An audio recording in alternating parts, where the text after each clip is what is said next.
It is the beginning of a new week, my dear friends. Today is Monday, May the 18th, 2026.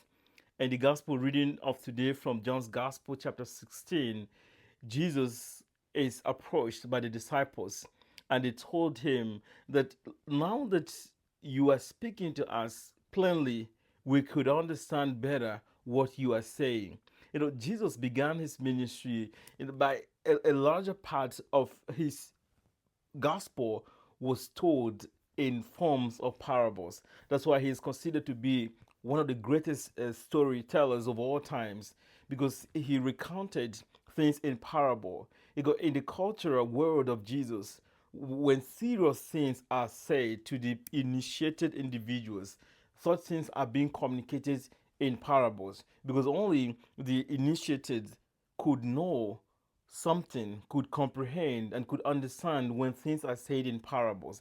I know in many cultures, especially of the oral traditional cultures, when serious things are being said, they invoke it in parables so that the elites or the initiated we comprehend better. So Jesus have now initiated his disciples with the form of parables. Now that he's about to take off to go back to where he came from, he's speaking to them plainly in a simple language that they may understand better. So the disciples are reassured that they can now be on their own. They have become independent. They have matured in their faith, and they are reassuring Jesus that we are now okay.